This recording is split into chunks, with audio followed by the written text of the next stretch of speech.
موصوف عظمت قرآن کے موضوع پر تقریر پیش فرما رہے تھے۔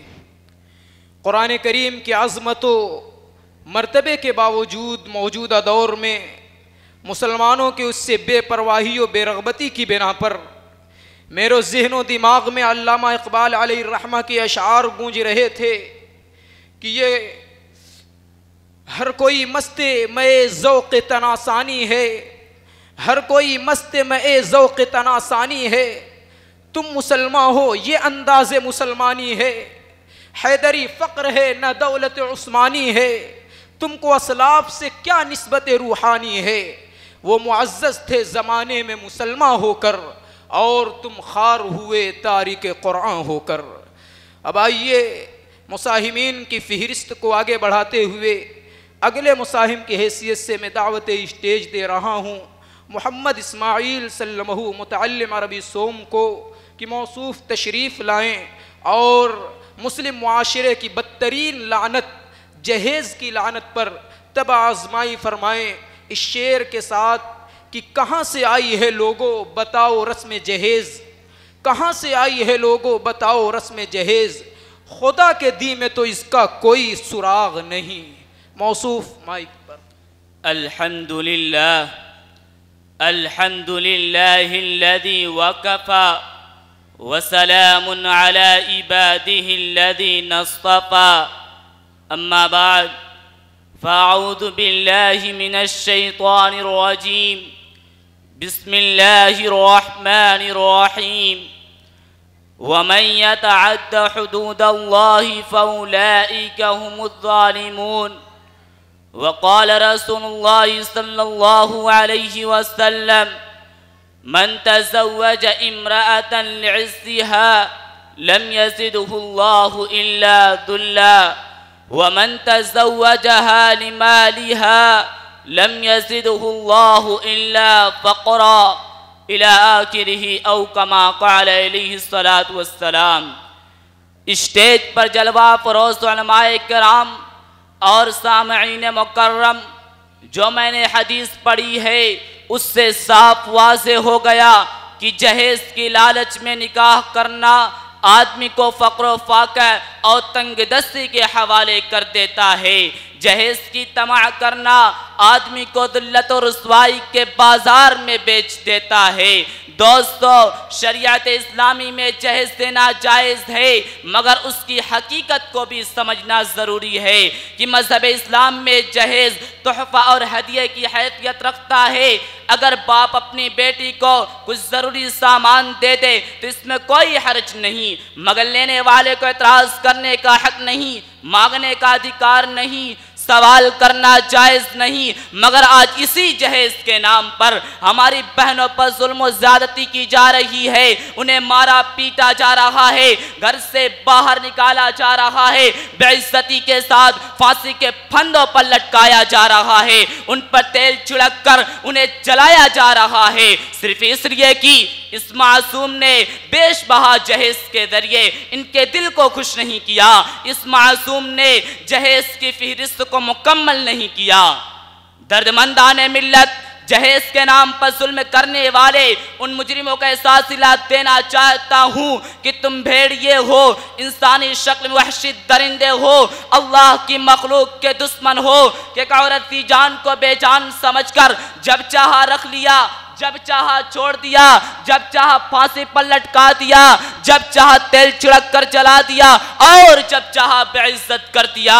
اے مسلمانوں، ارے حقیقت اور تکلیف اس وقت معلوم ہوگی جب یہ معاملہ تمہاری بہنوں کے ساتھ ہوگا، جب یہ معاملہ تمہاری بیٹیوں کے ساتھ ہوگا۔ مسلمانان باوقار، جہیز مانگنا مسلمان کی شان نہیں، در حقیقت یہ غیروں کی تہذیب ہے جسے مسلمان بڑے فخر کے ساتھ اپنا رہا ہے اور یہ ایک مروجہ رسم بن چکی ہے۔ حقیقت سے اس رسم کا کوئی تعلق نہیں اور یہ بات جہیز مانگنے والوں کی آنکھوں سے اوجھل ہو جاتی ہے کہ جہیز کی بنا پر کتنے بہنوں کا سہاگ اڑ چکا، کتنے خاندان تباہ و برباد ہو چکے، کتنے غریب والدین ان خونریز مناظر کی تاب نہ لا کر اس دنیا سے چل بسے۔ جی ہاں، اس جہیز کی دہکتی آگ نے معصوم و غریب دوشیزاؤں کی زندگیوں کو جلا کر خاکی سر کر دیا، ان کے ارمانوں کا گلا گھونٹ دیا۔ جہیز کا مسئلہ مسلم معاشرے کا ناسور ہے، ایک زخم ہے جو رشتے رشتے لا علاج ناسور بنتا جا رہا ہے۔ اسی جہیز کی بنا پر غریب والدین قرض کے بوجھ میں دبے جا رہے ہیں، اسی جہیز کی بنا پر غریب بچیوں کی زندگیاں اجیرن بن گئی ہیں، اسی جہیز کی بنا پر اموات و فسادات میں اضافہ ہو رہا ہے، اسی جہیز کی بنا پر مفلوق الحال لوگوں کا کوئی ہاتھ پکڑنے کو تیار نہیں، اسی جہیز نے لوگوں کو خون کے آنسو بہانے پر مجبور کر دیا۔ اے جہیز کے بھکاریوں، تمہاری غیرت کہاں کھو گئی ہے؟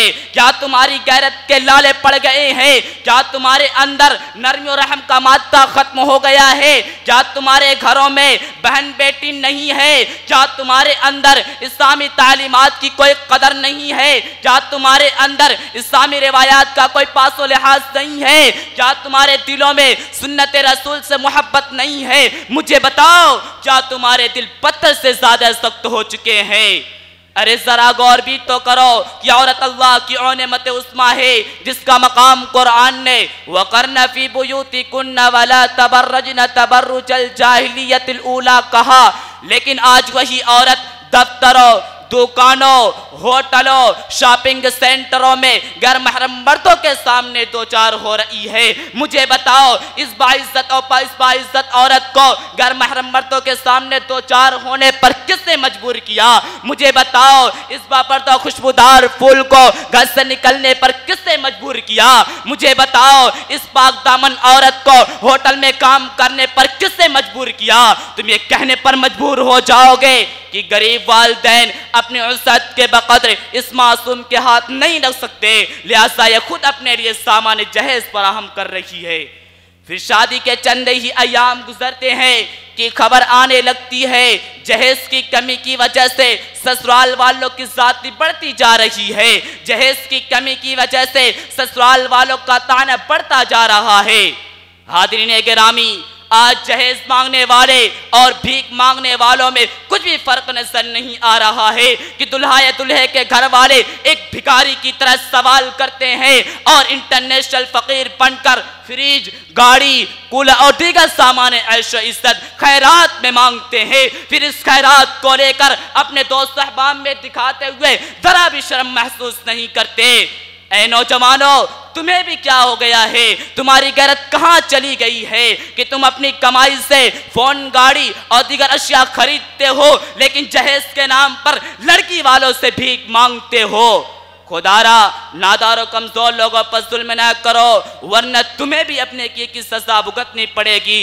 لہٰذا اے لوگوں، نکاح کو آسان بناؤ، غیر ضروری رسم و رواج سے اجتناب کرو، اسلامی تعلیمات اور رسول اللہ صلی اللہ علیہ وسلم کے فرمودات پر کاربند ہو جاؤ اور خود اعتمادی کا ثبوت دو اور بلا جہیز شادی کرنے کا عزم مصمم کرو۔ اللہ تعالیٰ سے دعا ہے کہ اللہ تعالیٰ ہم سب کو بلا جہیز اور شریعت مطہرہ کے مطابق نکاح کرنے اور کرانے کی توفیق نصیب فرمائے، آمین۔ وما علینا البلاغ المبین۔